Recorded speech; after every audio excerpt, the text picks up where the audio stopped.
Sampurasun Barai Cakra. Sebelum dongengnya dimulai, jangan lupa subscribe, tekan tombol lonceng, terus ditunggu juga nih like dan komennya.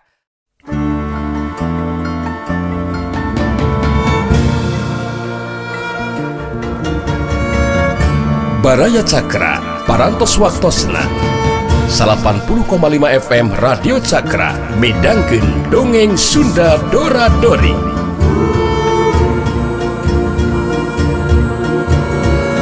Simkuring sapara kanca ngahaturkeun wilujeng ngadangukeun.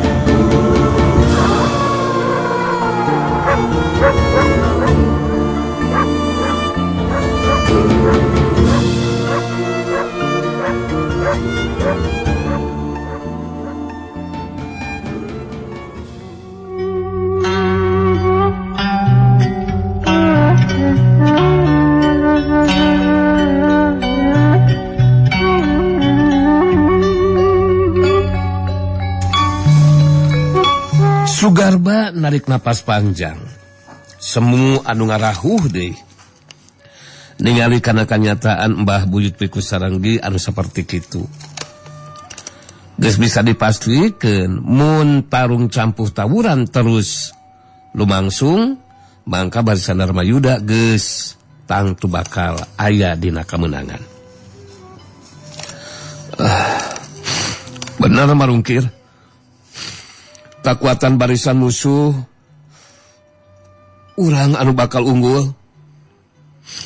Un kaya kieu mah kanyataan anu meh teu bisa dipercaya. Bakal kieu kajadianana teu jauh di tempat rubuhna Mbah Buyut Piku Sarenggi, harita Saraswati anu pangheulana sadar. Ngoleal hudang lalunan bari merhatikeun ka lebah Sugarba jeung marungkir. Anu keur dareku digigireun Mbah Buyut Piku Sarenggi anu ngagoler. Saraswati terus ngareret ka lebah Jaka Sinangling anu harita ngulisik pulih kasadaranana. Saraswati dina lengkah anu jumarijeg datang nyamperkeun ka tempatna Jaka Sinangling. Sangeusna deukeut terus ngebrehkeun ka kagetna ningali kaayaan Mbah Buyut Piku Sarenggi.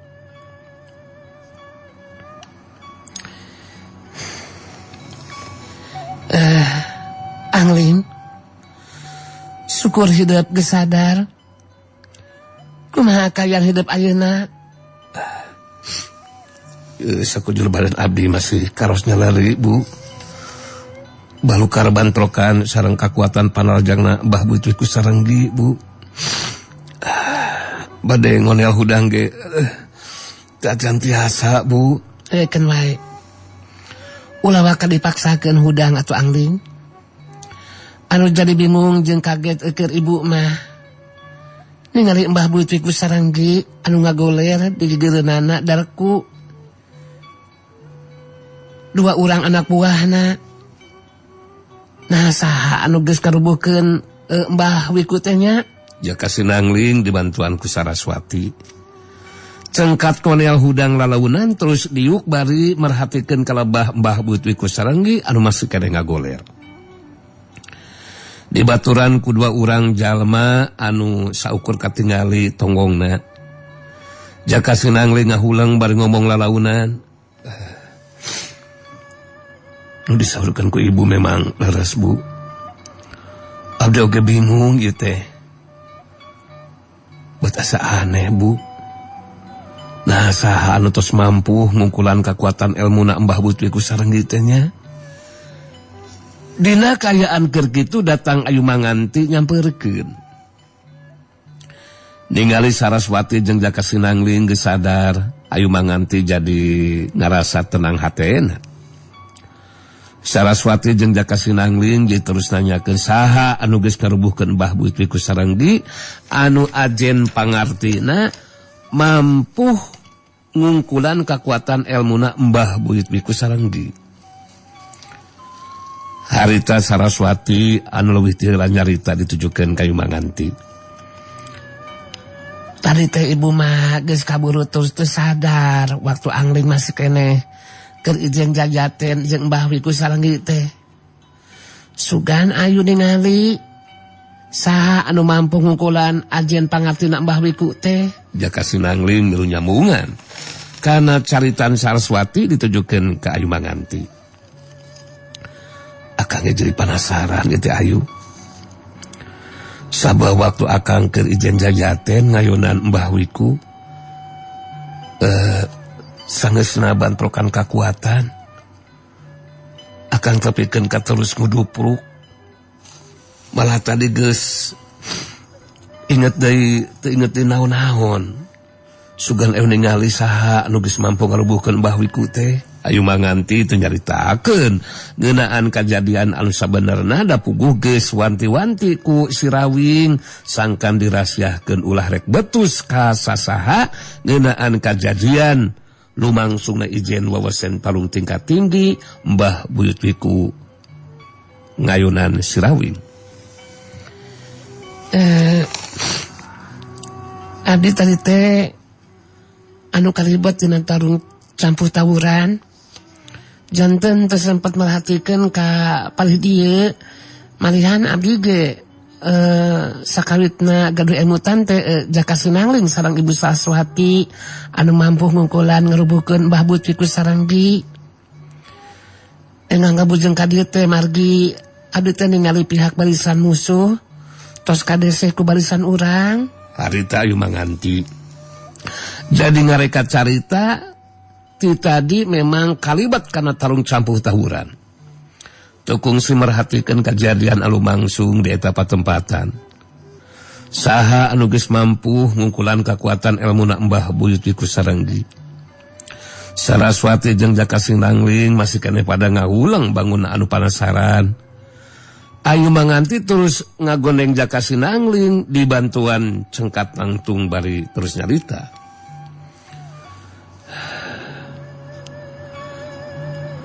Kang Aling sareng ibu diserangan ku Adi. Urang ngabujeng ayeuna we wangsul ti payun.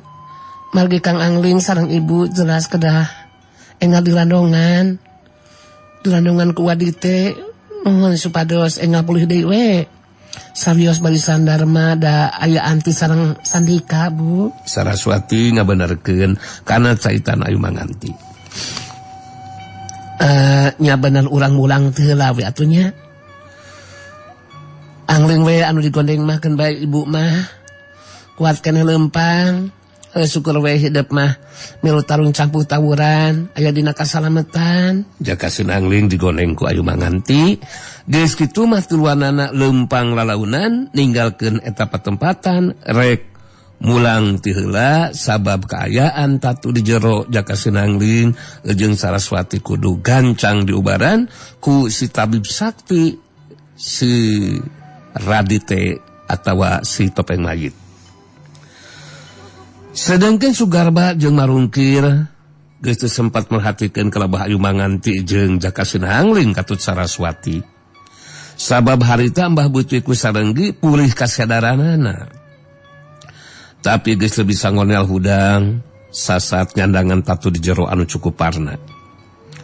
Mbah Buyut Wiku Saranggi bari jeung pegat-pegat harita menta dibawa balik ka Paguron Lintang Jagat sarta marentahkeun Sugarba marentahkeun ka barisan Willem Kintamani Dijaya sangkan mundur ninggalkeun tempat palagan.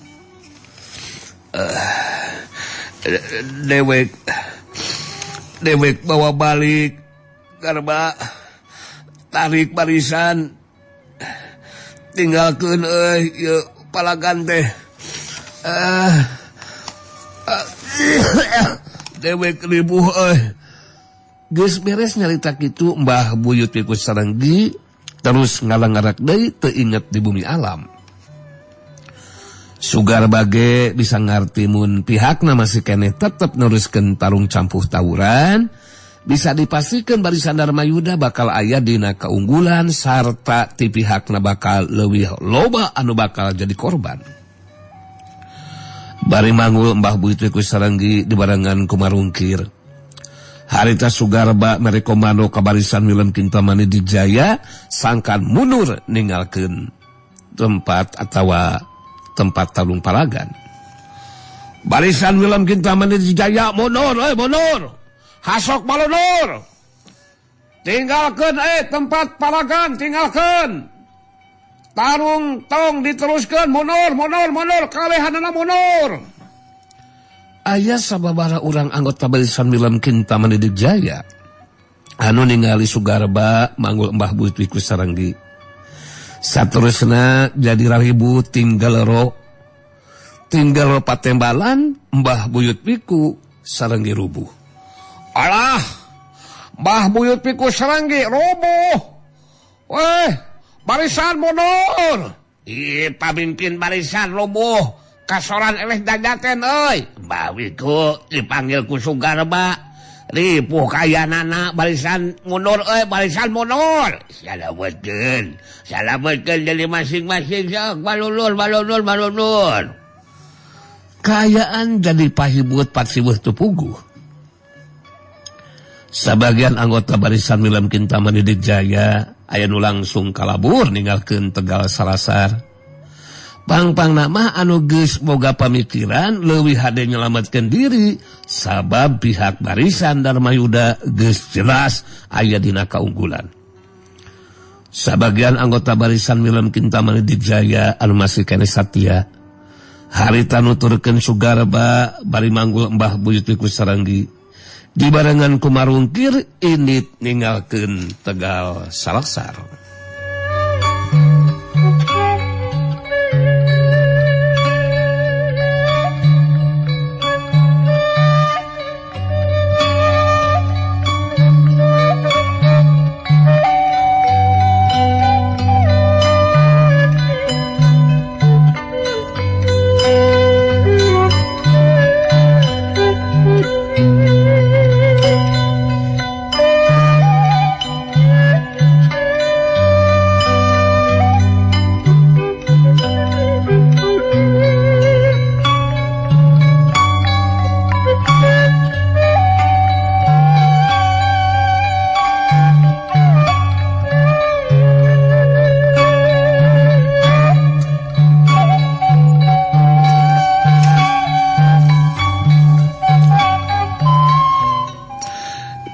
Barisan musuh ditarik mundur.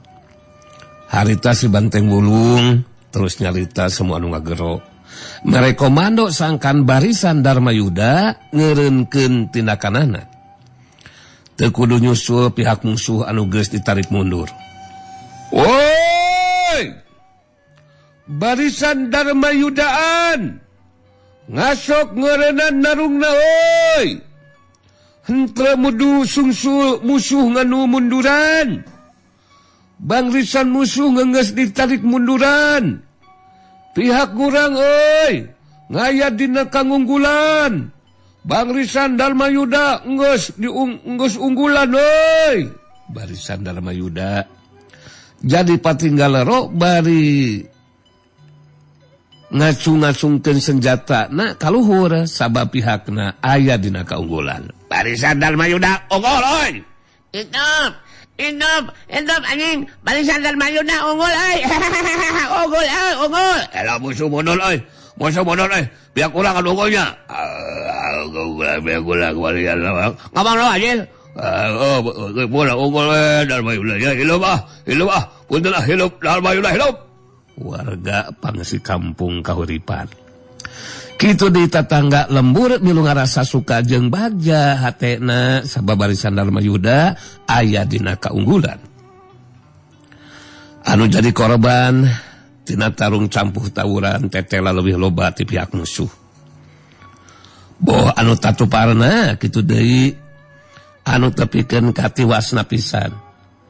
Sedengkeun anggota barisan musuh anu ting galebros kana lombang jebakan tea sanggeusna ditulungan dihanjatkeun ka luhur harita kabihanana pada nganyatakeun diri pikeun ngagabungkeun diri jadi anggota barisan Darmayuda.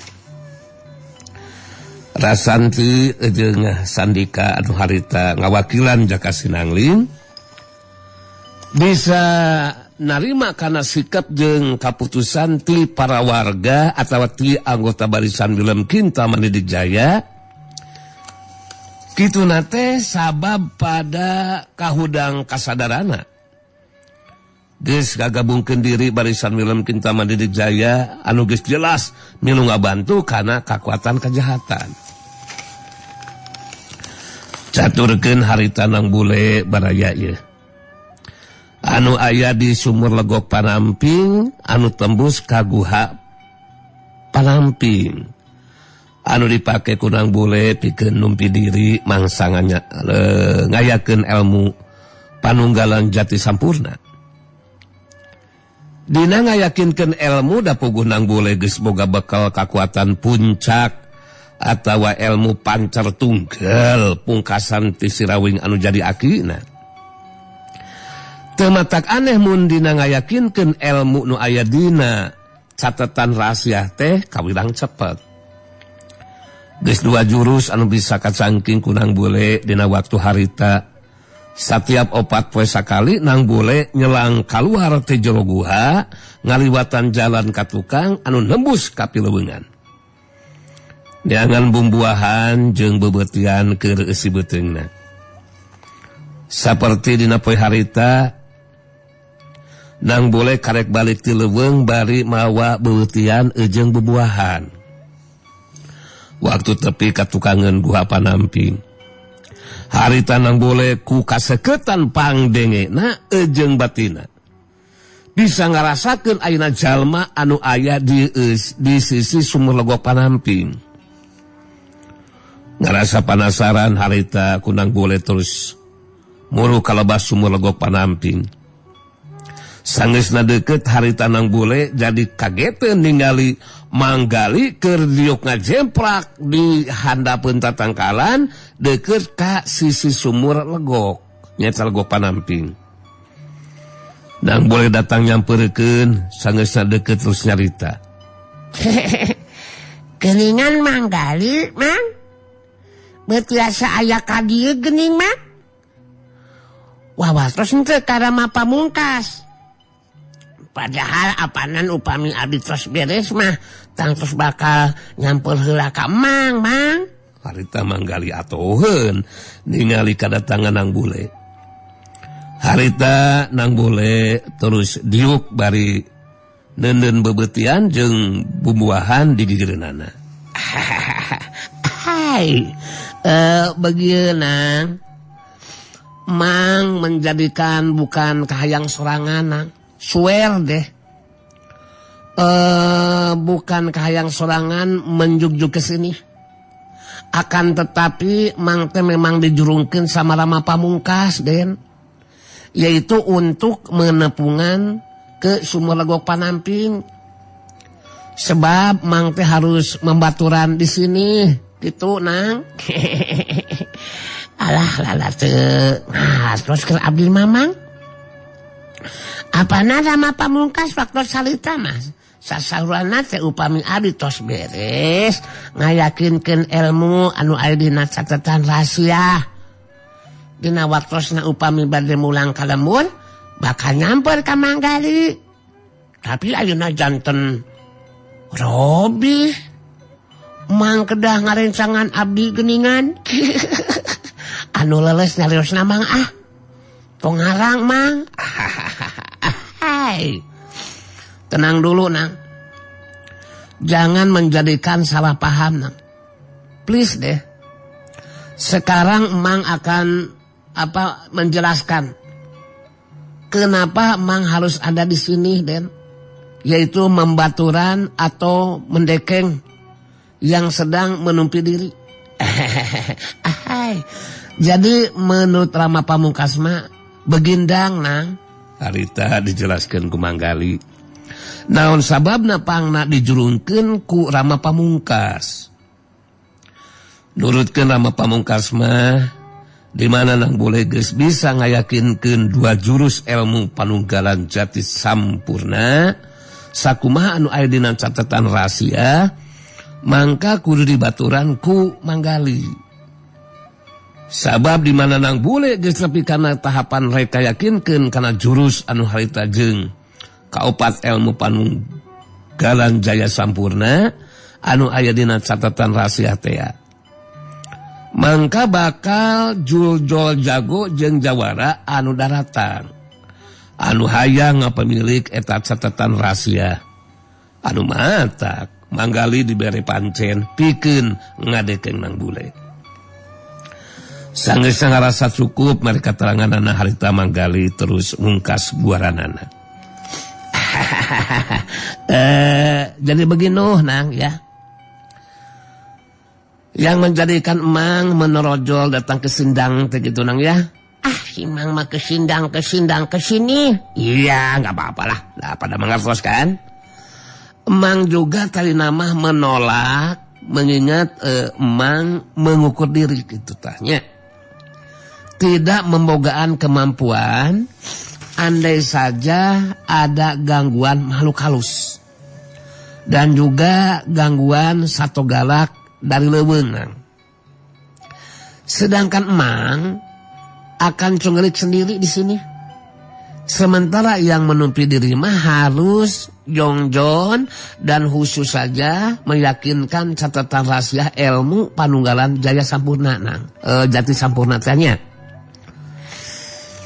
Namun akhirnya Mang tetap biasa kali ya geningan Mang. Ahai. Ya, Mang menjadikan sudah tidak sieun sama apa itu gangguan satu galak, juga makhluk gaib, maupun menying harapan jago atau jawara yang datang untuk ingin merebut catatan rahasia gitu. Sebab apa? Sebab Mang sudah dikasih bekal. Sudah dikasih bekal kemampuan dan kekuatan sama Rama Pamungkas, Det. Jadi begitu tah Nang. Oh. Nganuhun we atuh upami kitu mamangnya. Abdi ge janten regreg sareng husu we dina ngayakinkeun catatan rahasia ilmu panunggalan Jati Sampurna teh Mang. Ya, oke deh. Memang harus menjadikan jongjon dan husu, Den. Kalaupun ada apa itu gangguan yang datang gitu maksudnya Den, maka Emang yang akan menying harapan dan sekaligus melakukan tindakannya. Siap untuk mengungkulannya gitu Den. Bagi Emang mah ya bagaimanapun juga harus mendukung penuh Nang. Dikarenakan sebab begini. Menurut kasaluran dari Rama Pamungkas gitu Den. Dicaritakeun ku Manggali. Nurutkeun keterangan ti Rama Pamungkas keunaan Nang Bule mun dina waktu ngayakinkeun jurus katilu tepikeun kaopat lantaran meunang gangguan.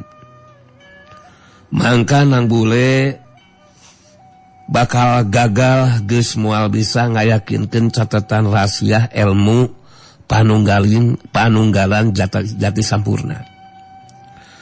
Sarta teu bisa dibalikan deui ti awal. Sabab nu aya dina catatan rahasia ge bakal terus leungit tina kulit handalamna.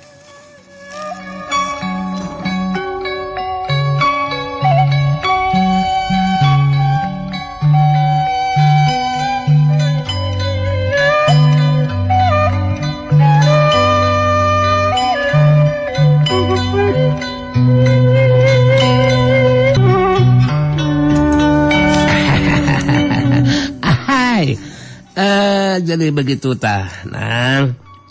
Yang menjadikan kenapa Mang harus membantu mendekeng di sini. Nang bisa mengertos kan? Mohon kahatos Mang, ari kitu mah. Atuh abdi nganuhunkeun kana perhatosan sareng bantosan ti Rama Pamungkas. Kitu deui Mang ya Mang, ya mudah-mudahan we anu bade dilakonan ku abdi mah. Ku abdi teh aya dina kalancaran sagarupina nya Mang. Oh iya dong ya. Harus menjadikan lancar dan berhasil Nang. Nah sekarang Mang juga mau membejaan nih. Membejaan naon sih? Bagi ngawartosan perkawis naon teh ya kitu Mang. Mang menjadikan pendengar berita tentang barisan Willem Kintamani Jaya yang datang menggempur ke kampung Kahuripanang. Kemudian barisan Dharma Yuda yang dipimpin sama yang dipimpin oleh Tuang Rama Jaka Sinangling menghadapi gempuran musuh. Dan menurut berita terjadilah suatu peristiwa yang mengejutkan.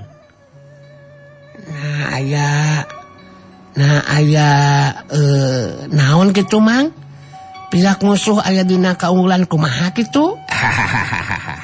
Ahai. Bukan pihak musuh yang menjadikan unggul. Akan tetapi barisan Dharma Yuda lah yang unggul. Hanya saja menurut berita sampai sekarang pihak kita belum ada seorang pun yang tahu siapakah gerangan orangnya yang sudah mampu mengungkulan dan merubuhkan kekuatan ilmu tingkat dewa yang dimiliki Mbah Buyut Wiku Sarenggi, yaitu pemimpin barisan dari Willem Kintaman Jaya. Begitu ari berita yang menjadikan katampiku si Mang mah. Ya alhamdulillah buat kita majanang ya. Ya abdi miring bingah oge Mang. Terus ngumping waktu kieu mah jongjon ka abdi nage. Namun dugikeun ka ayeuna ge tiasa aya nu terangnya saha jalmina anu tos naon teh tiasa ngarubuhkeun Mbah Wiku Sarenggi nya Mang nya. Aduh sahanya. Aduh keke. Teu kaimplang ku abdi mamang. Berarti eta jalmi teh lain jalmi anu asal-asalan. Sanes jalmi jore-jore pangabisa dina ilmuna tah. Memang begitu menurut berita mahnangnya. Kemudian perlu diketahui juga baik orang tua maupun saudara yang dekat semuanya dalam keadaan selamat.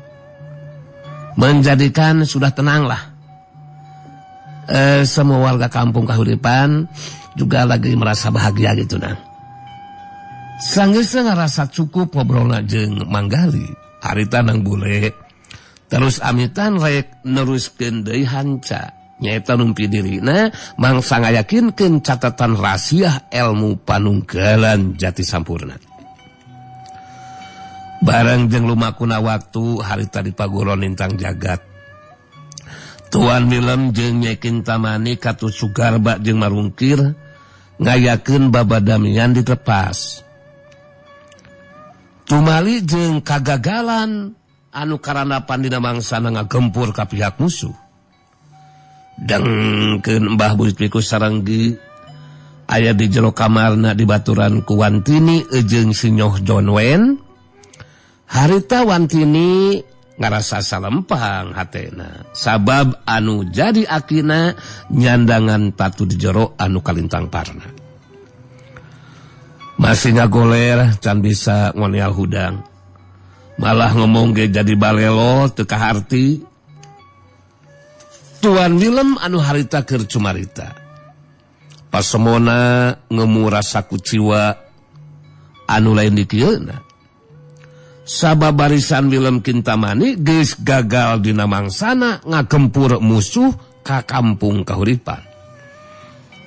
Khafazan Syekh. Benar-benar sungguh kecewa berat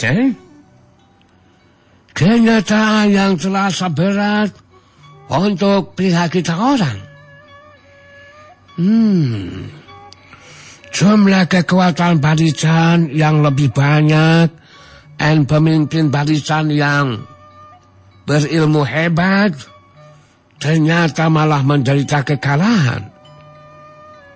Wah, terus terang jadi penasaran. Siapa orang yang sudah mampu kalahkan Mbah Wiku Sarenggi, Nyai? Nyai juga belum tahu, Tuan. Siapa orangnya yang mampu kalahkan Mbah Wiku Sarenggi? Peristiwa yang kita alami memang berasa sekali, Tuan. Kang Garba marungkil kuring jeung tuan kasida ngarasa kuciwana ku ayana kagagalan pihak urang dina mangsana ngagempur ka pihak musuh. Tuan Willem jeung Nyai Kintamani ngarasa kuciwa kasida malah asa teu percaya mun ti pihak musuh aya nu mampu ngungkulan acen pangartina Mbah Buyut Wiku Sarenggi. Harita Sugarba ngabagikeun paneuteup ka Tuan Willem jeung Nyai Kintamani bertus nyarita. Geunaan saha jalmana anu geus mampu ngungkulan ajen pangartina Mbah Wiku nu tepikeun karubuh dina kayaan nyandangan patu di jero anu parna. Tepikeun ka ayeuna akang masih kene bingung. Malah sakabeh anggota barisan ge taya anu nyahueun saurang-urang acan. Anu matak tepikeun ka ayeuna ge masih keneh panasaran ieu teh. Bener henteu balungkir? Anya bener aing ge sarua Kintamani. Anu bisa ngajawabna ieu mah kudu Mbah Wiku salaku jenisna. Saha jalmana anu geus ngarubuhkeun manehna kitu Kintamani? Kabehanana jadi ngarasa penasaran. Sabab sakanyaho Sugarba jeung marungkir mah lumangsungna tarung Mbah Buyut Wiku Sarenggi anu keur barang mimiti datang ngagempur. Aduh hareupan teh jeung Jaka Sinangling Katut Saraswati. Harita Nyai Kintamani mere pangartian ka Tuan Willem. Begini Tuan. Kegagalan yang terjadi memang terasa berat bagi pihak kita. Akan tetapi pihak kita juga jangan terus dirundung penyesalan dan kekecewaan Tuan. Pihak kita harus mampu bangkit kembali Tuan. Yaitu untuk kemudian menyusun kekuatan yang lebih berat, yang lebih hebat. Saya percaya Tuan akan tetap semangat untuk kembali bangkit, kemudian membalas dendam dan mampu menghancurkan, mengobrak-abrik kekuatan musuh Tuan. Nyai Kintamani ngajelaskeun ka Tuan Willem kagagalan teh memang mangrupa kanyataan anu berat pikeun ditarima ku pihakna. Tapi pihakna kudu bisa bangkit pikeun nyusun di kekuatan anu leuwih hebat. Tuan Willem ngahulang sakedeung. Teu lila terus nyarita. Wow.